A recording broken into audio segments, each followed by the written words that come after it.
Budget ಮಂಡನೆ ಆಗಿದೆ. Budget ಮಂಡನೆ ಆಗಿರೋದೇನು ಅಂದರೆ ಮಂಡನೆ ಬದಲಿಗೆ ಬಜೆಟ್ ಅವರು ಮನೆ ಬಜೆಟ್ ಅಂತ ಹೇಳ್ಬೋದು ಅಷ್ಟೇ. ಮನೆ ಬಜೆಟ್ ಅಂತ ಹೇಳಿದ್ರೆ BJP ಸರ್ಕಾರಗಳು ಎಲ್ಲಿದ್ದಾವೋ ಅಲ್ಲಿ ಹೆಚ್ಚಿಗೆ ಅನುದಾನಗಳು ಕೊಟ್ಟಿದ್ದಾರೆ.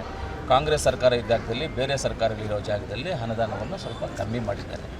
ಒಂದು ನೋಡಿ ಸರ್, ನಾನು ಹೇಳೋದಷ್ಟೇ, ರಾಜಕೀಯ ಬಂದಾಗ ನಾವು ನೀವು ಹೊಡೆದಾಡೋಣ, ಏನು ಬೇಕೋ ಮಾಡ್ಕೊಳ್ಳೋಣ, ಓಟ್ ಹಾಕ್ಸ್ಕೊಳ್ಳೋಣ, ಗೆಲ್ಲೋರು ಸೋಲೋರು ಕಾಮನ್.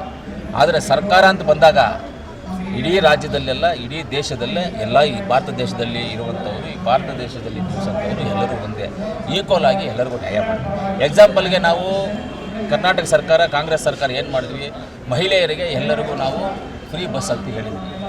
ಫ್ರೀ ಬಸ್ ಅಂತ ಹೇಳಿದ್ವಿ. ಅದರಲ್ಲೇನಾದ್ರು ಕಾಂಗ್ರೆಸ್ ಅವರು, JDS ಅವರು, BJP ಅವರು ಮಾಡ್ಕೊಂಡು ನಾವೆಲ್ಲೂ ಮಾಡಿಲ್ಲ. ಎಲ್ಲರಿಗೂ ಫ್ರೀ ಅಂತ ಹೇಳಿದ್ವಿ, ಎಲ್ಲರೂ ಫ್ರೀ ಯೂಸ್ ಮಾಡ್ಕೊಳ್ತಾ ಇದ್ದೀವಿ. ಅದೇ ರೀತಿಯಲ್ಲಿ ಯಾವ್ಯಾವ ರಾಜ್ಯದಲ್ಲಿ ಏನೇನು ಪಾಪ್ಯುಲೇಷನ್ ಇದೆ, ಆ ಪಾಪ್ಯುಲೇಷನ್ ತಕ್ಕಂತೆ ಏನು ಟ್ಯಾಕ್ಸ್ ಅಮೌಂಟು ಸೆಂಟ್ರಲ್ ಗೌರ್ಮೆಂಟಿಗೆ ರಿಕವರಿ ಆಗ್ತಾ ಇದೆ, ಆ ಒಂದು ಆಧಾರದ ಮೇಲೆ ಆದರೂ ನೀವು ಸರ್ಕಾರಕ್ಕೆ ಒಂದು ಅನುದಾನವನ್ನು ಕೊಡಬೇಕಾಗ್ತದೆ. ಇದು ಕೇಂದ್ರ ಸರ್ಕಾರ ನಮ್ಮ ರಾಜ್ಯ ಸರ್ಕಾರಕ್ಕೆ ಅನ್ಯಾಯ ಮಾಡಿದೆ. ನಮ್ಮ ಮುಖ್ಯಮಂತ್ರಿಗಳು ಬೇಜಾರಾಗಿದ್ದಾರೆ. ನಾವು ಅದಕ್ಕೆ ವಿರೋಧವನ್ನು ವ್ಯಕ್ತಪಡಿಸ್ತೀವಿ. ಆಮೇಲೆ ಅವ್ರು ಕೊಟ್ಟಿರುವಂಥ ಬಜೆಟ್ ಅಂತೂ ಸಮಾಧಾನ ತಂದಿಲ್ಲ. ಇನ್ನೂ ಕರೆಕ್ಟಾಗಿ ನಾನು ಓದಿಲ್ಲ, ಬಂದಿದ್ದು ನನಗೂ ಫೋನಲ್ಲಿ ಬಂತು, ಕಾಪೀಸ್ ಎಲ್ಲ ಬಂತು, ಅರ್ಧಂಬರ್ಧ ಓದಿದೆ ಅಲ್ಲಿ ಕೂತ್ಕೊಂಡು. ಇನ್ನೂ ಕ್ಲೀನಾಗಿ ಓದಿದ್ರೆ ಇನ್ನೂ ಅರ್ಥ ಆಗುತ್ತೆ.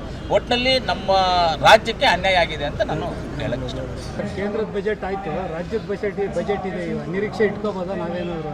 ಖಂಡಿತ ರಾಜ್ಯದ ಬಜೆಟಲ್ಲಿ ನೀವು ನಿರೀಕ್ಷೆ ಇಟ್ಕೊಳ್ಳಿ. Kolar medical college already announce ಆಗಿದೆ. ಬಜೆಟಲ್ಲಿ ನೀವು ನಿರೀಕ್ಷೆ ಇಟ್ಕೊಳ್ಳಿ. ಆಮೇಲೆ ನಮ್ಮ ರಿಂಗ್ ರೋಡ್ದು ನಿರೀಕ್ಷೆ ಇಟ್ಕೊಳ್ಳಿ. ಇನ್ನು ಅನೇಕ ಕಾರ್ಯಕ್ರಮಗಳು ಕೋಲಾರಕ್ಕೆ ನೀವು ನಿರೀಕ್ಷೆ ಇಟ್ಕೋಬೋದು. ಸರ್, ಈಗ ರಿಂಗ್ ರೋಡ್ ವಿಚಾರದಲ್ಲಿ ಸಂಸದರು ನಾನು ವಾಪಸ್ ತರೋಂಥ ಕೆಲಸ ಮಾಡ್ತೀನಿ, ಅದ್ರ ಬಗ್ಗೆ ಚರ್ಚೆ ಮಾಡಿದ್ರೆ ಅಂತ ಹೇಳಿದ್ದಾರೆ. ಖಂಡಿತವಾಗ್ಲೂ ಸಂಸದರು ನಮ್ಗೆ ಸಪೋರ್ಟ್ ಆಗಿದ್ದಾರೆ. ಕೋಲಾರ ಅಭಿವೃದ್ಧಿ ವಿಚಾರದಲ್ಲಿ ಅವ್ರು ಯಾವುದೇ ರೀತಿಯಾದಂಥ ಹಿನ್ನಡೆ ಇಲ್ಲ. ಅವರು ನಾನು ಎಲ್ಲಿ ಕರೆದ್ರೂ ಬರ್ತೀನಪ್ಪ, ನಾನು ಕರೆದಾಗ ನೀವು ಬನ್ನಿ, ನೀವು ಕರೆದಾಗ ನಾನು ಬರ್ತೀನಿ, ನಾವೆಲ್ಲ ಒಗ್ಗಟ್ಟಾಗಿ ಕೆಲಸ ಮಾಡೋಣ ಅಂತ ಸಂಸದರು ಹೇಳಿದ್ದಾರೆ. ನಮ್ಮ ಗೋವಿಂದರಾಜನವರಾಗ್ಬೋದು, ಅನಿಲಣ್ಣವರಾಗ್ಬೋದು, ನಮ್ಮ ನಜೀರಣ್ಣವರಾಗ್ಬೋದು, ಎಲ್ಲರದ್ದು ಒಂದೇ ಇದೆ. ಯಾರೇ ಆಗಿ ನಮ್ಮಲ್ಲಿ ಬಂದ್ಬಿಟ್ಟು ನಾವಿರೋದ್ರಲ್ಲಿ ಯಾರಿಗೂ ಪಾರ್ಟಿ ಗಿರಿಟಿ ಏನೂ ಇಲ್ಲ. ಅಭಿವೃದ್ಧಿ ವಿಚಾರದಲ್ಲಿ ಎಲ್ಲ ಒಗ್ಗಟ್ಟಾಗಿದೆ. ಅವರು ಸಪೋರ್ಟ್ MP ಅವರು ನಾನು I am ready to come anywhere ಅಂತಲೇ ಹೇಳಿದ್ದಾರೆ.